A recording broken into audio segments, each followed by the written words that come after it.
Jadi kita itu harus tahu pasangan kita itu apakah punya visi misi yang sama, istilahnya adalah sefrekuensi tidak gitu. Kalau udah nikah ya gimana, masa kan tiba-tiba cerai kan gak mungkin juga gitu. Siapa sih yang menentukan peran dalam merencanakan masa depan ya? Tentunya adalah orang tua dan si anak itu sendiri.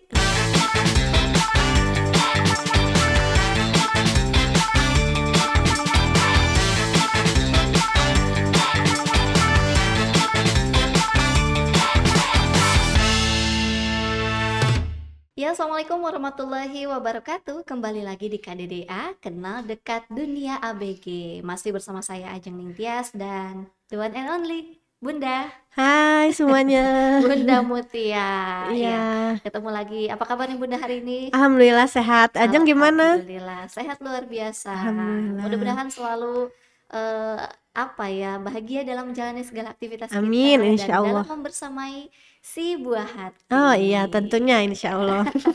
Iya, karena Iya. memang kita masih bakal terus berbicara tentang anak-anak kita gitu ya, Iya. khususnya usia remaja. Nah, kalau kemarin di episode-episode berikutnya kita udah mulai mengenal karakter anak-anak gitu ya, dengan karakteristik remajanya seperti Iya. apa dan lain sebagainya. Nah, ini juga menjadi penting nih, kayak misalnya kita merasa kita tuh hidupnya tuh ngalir aja gitu Bun. Mm-mm. Anak-anak, terus dewasa atau remaja, kuliah, kerja, menikah, ya udah gitu aja gitu ya. Nah, ini ada yang perlu digarisbawahi, yaitu tentang gimana kita mempersiapkan masa depan untuk anak-anak kita gitu. Kalau ditanya perihal masa depan untuk anak, kapan waktu yang paling pas gitu, yang paling tepat untuk kita bisa mulai merencanakan kehidupan masa depan mereka? Oh, pertanyaan yang menarik ya. Jadi kalau menurut saya, kalau pertanyaannya sejak kapan sih kita perlu merencanakan masa depan anak ya? Kalau kita sebagai wanita tentunya bisa dimulai dengan ketika kita memilih pasangan. Ya, kok jauh ya? Jauh ya? Jauh bener ya? Karena apa? Karena kalau namanya masa depan anak itu ditentukan bukan dari kita saja sebagai ibunya gitu, tapi juga dari ayahnya gitu. Makanya dalam Islam ada yang namanya ta'aruf ya.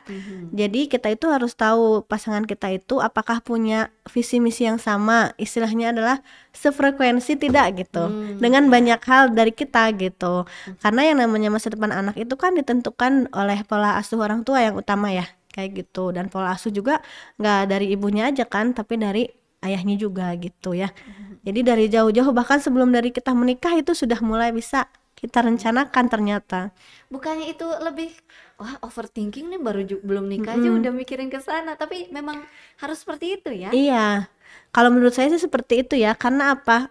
Banyak nih yang ketika sudah menikah baru nyadar, oh ternyata banyak yang beda gitu pola asuhnya. Maksudnya mungkin dari si ayahnya ini tidak membantu berkontribusi, lebih karena mungkin bilangnya tugasnya suami kan nyari nafkah aja gitu. Jadi tidak membantu dalam pola asuh. Itu kan kalau udah nikah ya gimana, masa kan tiba-tiba cerai kan gak mungkin juga gitu. Jadi sebisa mungkin dari mulai pas ta'aruf harus mulai ditanyakan juga itu, karena itu dampaknya kemana-mana gitu. Betul. Kalau untuk tadi kan waktu yang paling tepatnya gitu ya.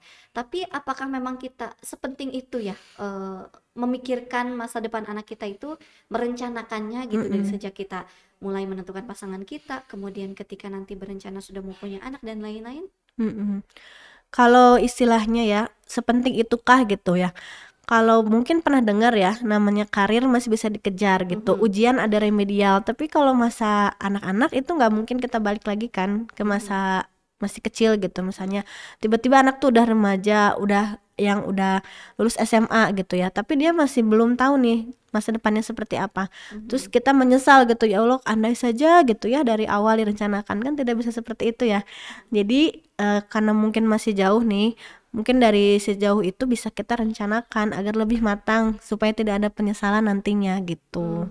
Iya sih, memang kita kan kadang-kadang gitu ya, udah jadi orang tua tuh, aduh nanti anak kita baik-baik aja nggak ya kalau udah gede, terus dia akan bernasib baik atau enggak misalnya gitu ya, karena untuk sepenting itu kita Iya, memikirkannya. betul. Itu kan kalau dari sudut pandang kita nih. Kalau POV-nya si anak remaja nih, dia harus melakukan apa ketika orang tuanya sudah merencanakan masa depan untuk dia. Nah, dia sendiri apa langkah yang perlu dia ambil baiknya? Ya, langkah apa yang harus diambil remaja ya berdasarkan sudut pandangnya Mm, gitu. Nah, kalau misalnya ditanya nih, siapa sih yang menentukan peran dalam merencanakan masa depan ya? mhm, Tentunya adalah orang tua dan si anak itu sendiri. Ya, mhm, jangan sampai kita tuh sudah bikin rencana, mungkin sudah nabung ya orang tua itu buat investasi masa depan anak gitu, mhm, pendidikan. Tapi si anak tuh justru merasa kita yang terlalu memaksa gitu. mhm, Jadi memang harus ada, intinya kembali lagi ke komunikasi sih gitu ya. Gimana kita bisa menyampaikan rencana-rencana masa depan yang sudah kita buat sebagai orang tua ke mhm, anak tersebut gitu. Dan mhm. dia mau nggak nih menjalankannya gitu. Jangan sampai itu hanya obsesi orang tuanya aja gitu. Ya, Iya ya. Ya itu kayak kita punya ekspektasi lebih nih ke anak-anak kita biar ya jadi orang betul. sukses. Dia malah tidak enjoy menjalani masa Mm-mm. depannya gitu. Iya Karena dia lebih betul. ke ini mah kemauan mak aku nih gitu.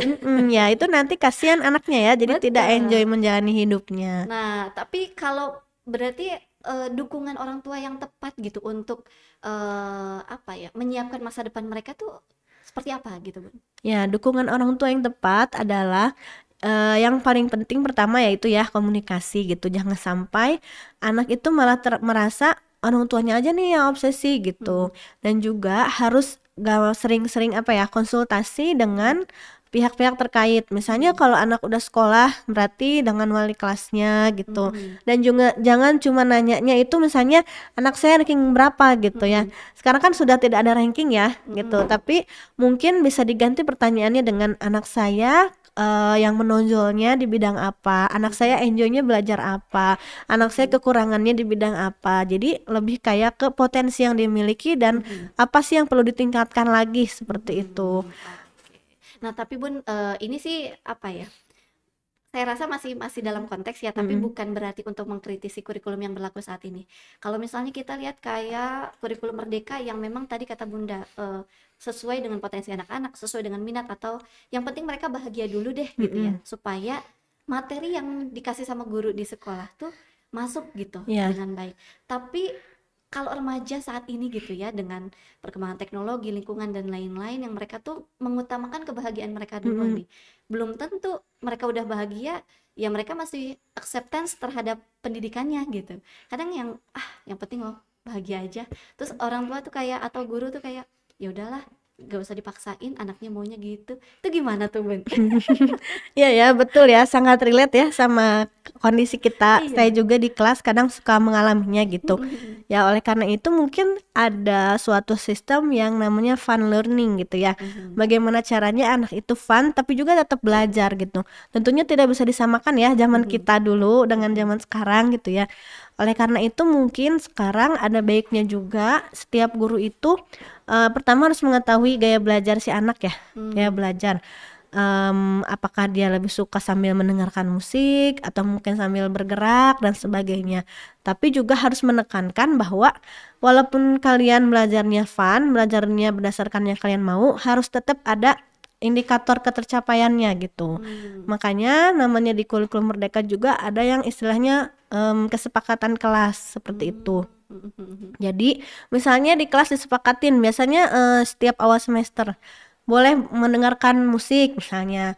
Terus juga kalau misalnya ada tugas per kelompok, nah per kelompoknya itu apakah ditentukan oleh gurunya atau anaknya yang bikin sendiri atau dengan diundi pakai aplikasi gitu. Jadi ada Iya. kedua belah pihak gitu. Anak merasa enjoy, merasa pendapatnya didengarkan dan si guru juga tetap bisa menerapkan ketentuan yang harus mereka capai bersama kayak gitu. Iya. Hmm. Dan memang kalau mereka merasa pendidikan atau apa ya, pembelajaran yang mereka lalui itu pas dan mereka bisa terima, itu kan juga berkontribusi buat nanti dia berkarir di mana gitu kan. Atau Mm-mm. jangan jauh-jauh ke karir deh, ke kuliah misalnya. Iya, Kuliah itu kan ditentukan di mana mereka belajar gitu iya. kan. Dan karir juga ditentukan di mana mereka kuliah umumnya. Walaupun Mm-mm. ya kadang-kadang faktor faktor lain juga menentukan gitu Iya, ya. Luar biasa. Dan emang ya kalau untuk mempersiapkan anak-anak gitu ya atau remaja itu kebiasaan apa yang sudah bisa mereka bentuk gitu, Bunda? ketika mereka remaja untuk mereka tuh udah mulai biasa merencanakan loh ABCD-nya, Mhm. apalagi untuk ke masa depan dia. Gimana Mhm. tuh, Bun? Yang paling penting adalah mengenal diri sendiri dulu sih. Hmm. Kalau dia udah tahu kelemahannya dia apa, kelebihannya apa, yang dia sukai apa, dan misalnya hubungan antara yang dia sukai dengan profesinya, itu tinggal kita mengarahkan aja, tinggal melanjutkan. Misalnya ada anak yang dia itu senang menggambar, tapi dia nggak kesulitan di matematika. Nah, berarti kita tidak bisa menyamakan dia kepintarannya dari segi matematika kan. Ya, ibaratnya ikan. Ikan kalau dia dipaksa untuk manjat pohon tidak akan bisa kan, gitu. Karena dia bukan monyet yang memang kelebihannya manjat pohon kayak gitu. Jadi memang ada namanya pembelajaran berdiferensiasi gitu. Bagaimana melihat setiap anak itu berbeda sesuai dengan potensinya. Tapi memang itu cukup repot juga sih untuk gurunya ya, karena harus mengeksplor satu-satu nih Oh gitu. muridnya. Iya, tapi nggak apa-apa, itu tantangan juga. Makanya sebelum gurunya sendiri yang memfasilitasi muridnya, si muridnya itu juga harus bisa tahu dia kemampuannya di mana gitu, biar bisa lebih mandiri gitu. Cuma ya tantangannya ya, anak-anak itu kan mager gitu. Kemudian ya begitulah pokoknya ya. Tapi yang penting kalau secara teori memang si anak tersebut harus mengetahui potensinya, mengenal dirinya sendiri, itu basic skill sih sebelum dia merencanakan masa depan mau jadi apa gitu. Harus tahu dulu nih apa dirinya, apa sih kekurangannya, kelebihannya. Nah, nanti difasilitasi sama gurunya, sama orang tuanya juga pasti mensupport seperti itu. Oh, bener ya. Nanti lingkungan seperti apa nih berpengaruh terhadap persiapan rencananya Iya. mereka. Oke, kita akan bahas lagi di the next video. Kita jeda dulu di part berikutnya.